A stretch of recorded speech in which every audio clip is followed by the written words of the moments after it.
Moscow goes dark as Ukraine's drones exploit blind zone and cause $300 million damage. Today, the strike that dismantled one of Moscow's most critical power hubs reveals how a single low-cost operation can inflict nearly $300 million in losses and expose deep structural weaknesses inside Russia's defensive architecture. What begins as a quiet winter night becomes a cascading failure that blinds command centers, freezes districts, and cripples air defense readiness across the capital.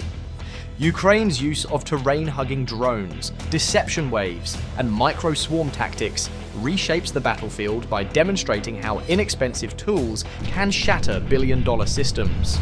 To understand how this shock reached so far into Russia's strategic core, the story must now return to the very beginning. At 3:15 a.m., fire tore through the falling snow as the Chatura thermal power station collapsed after a single accurate strike. In moments, neighborhoods slipped into darkness, and a district once considered untouchable plunged into confusion.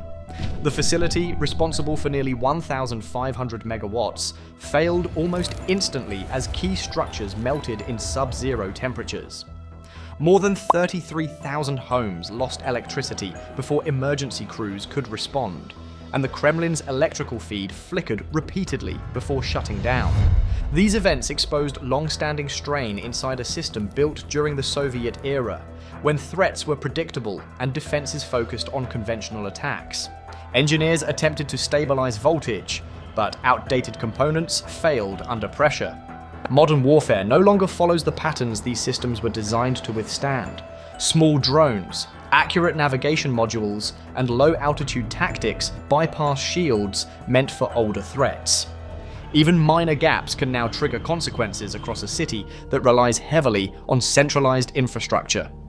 The Chatura blackout reminded international observers that even large states overlook basic vulnerabilities when relying on decades-old defensive assumptions. But the meaning of this blackout extends beyond physical damage. Analysts noted that this incident fits a broader trend. Deterrence weakens when major powers appear slow to adapt or divided in their strategic posture.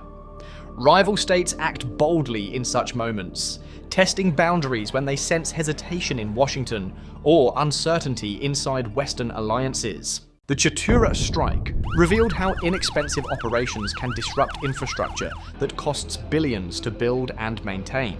Power workers said the grid showed no unusual signals minutes before the impact, proving how modern attacks hide beneath the surface of normal routines. Russia's slow response indicated that the strike had been planned long before the explosion, and that the attackers exploited deep weaknesses in the radar architecture.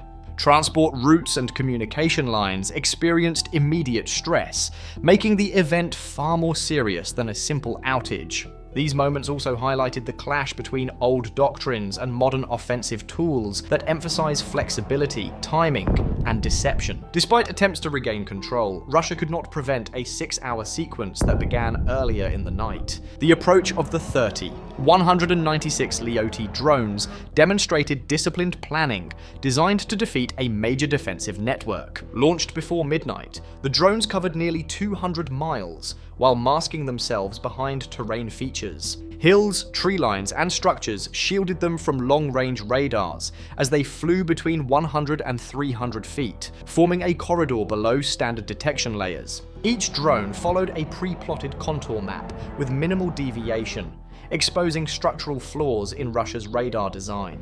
Overlapping coverage zones contained blind spots created by terrain and outdated software. Operators noticed unusual signals near the Sea of Oz, but dismissed them as clutter.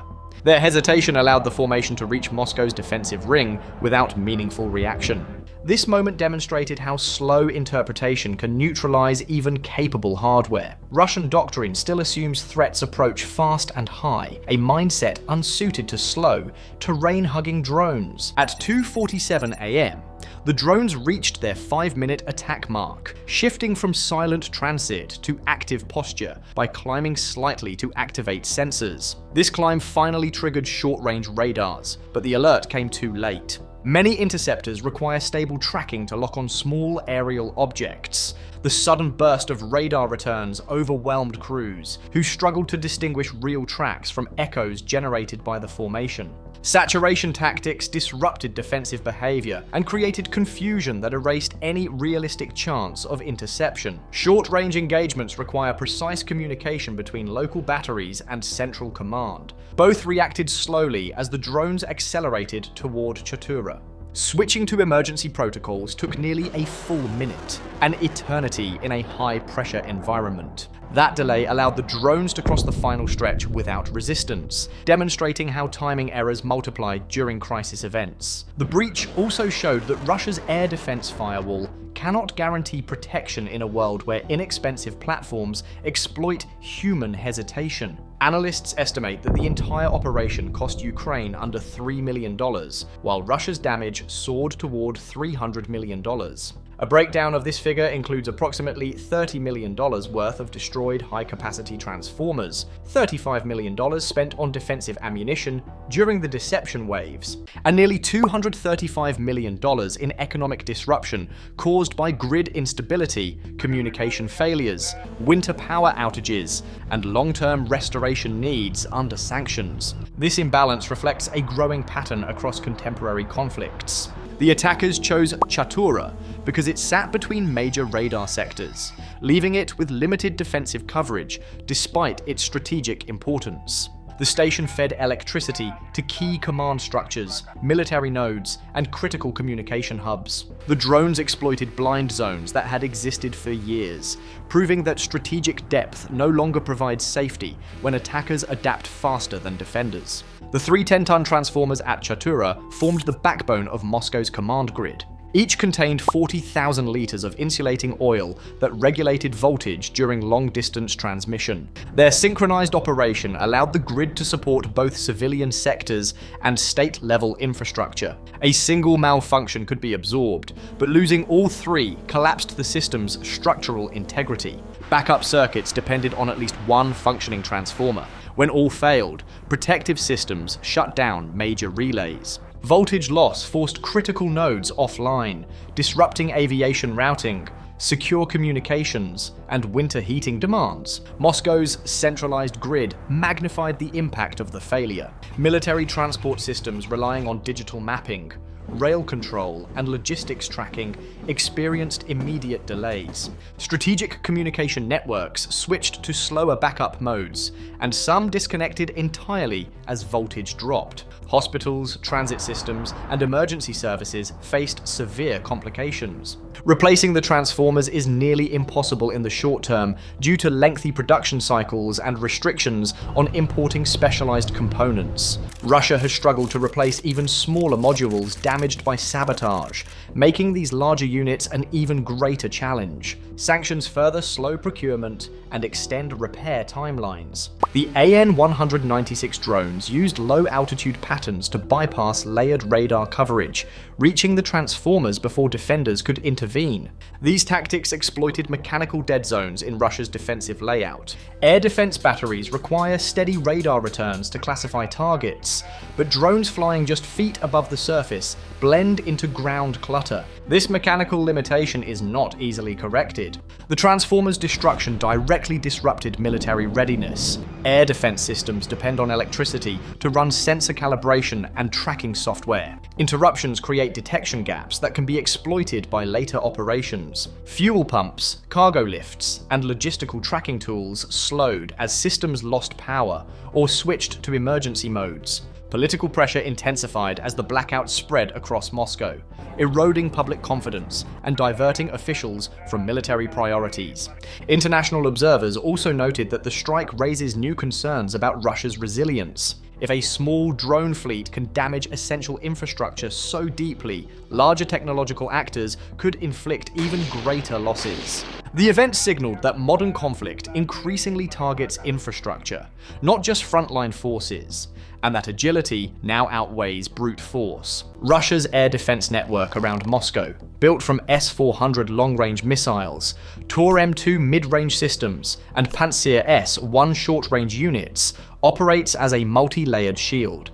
Yet its greatest flaw lies in operator expectations. Crews assume drones behave like cruise missiles, climbing high into radar-friendly airspace. This belief shaped their training and reaction patterns, encouraging overconfidence. Ukraine exploited that psychology through deception. The first wave climbed sharply to 12,000 feet, presenting themselves as high-value targets.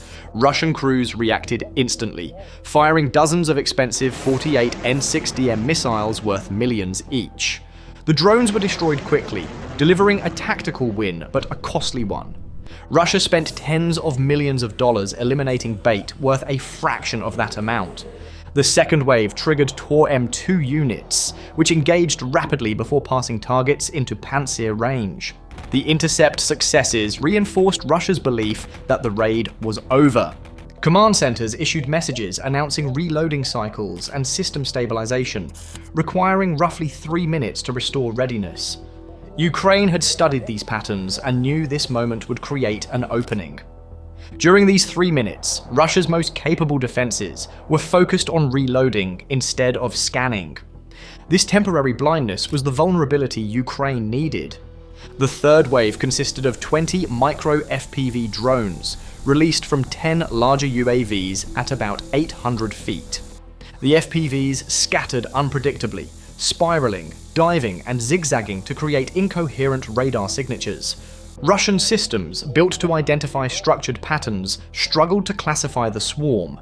Tor and Pantsir systems launched missiles and fired cannons at false tracks, draining ammunition and overheating barrels. Radar modules continuously reset as signatures blurred into environmental noise. The purpose of this wave was misdirection. By forcing radars and weapons upward, the FPV swarm created an ultra-low blind zone that widened as operators fought to regain control. For the first time in the operation, every Russian system was misaligned at once. S-400 batteries were recovering from early launches.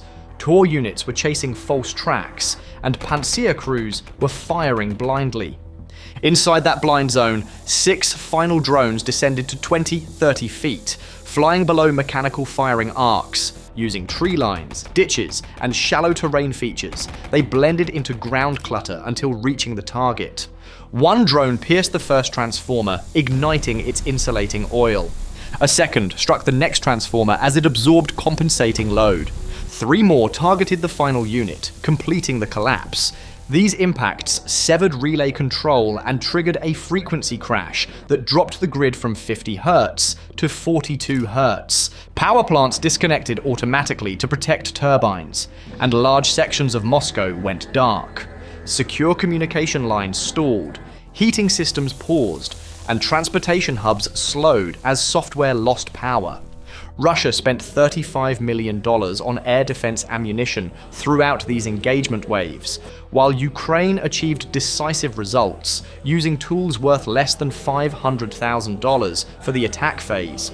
This mismatch highlights how small tactical disruptions can trigger broader strategic consequences. The Chatura operation shows that modern conflict is shifting away from heavy artillery exchanges toward a contest over infrastructure and economics. Ukraine proved that creative drone tactics can break the rhythm of expensive defensive systems, forcing Russia to confront its vulnerabilities.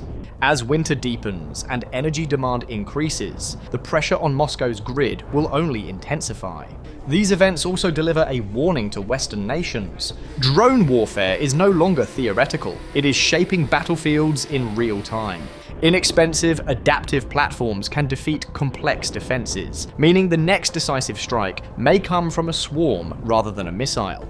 The strategic advantage now belongs to those who adapt the fastest. Today's lesson is clear.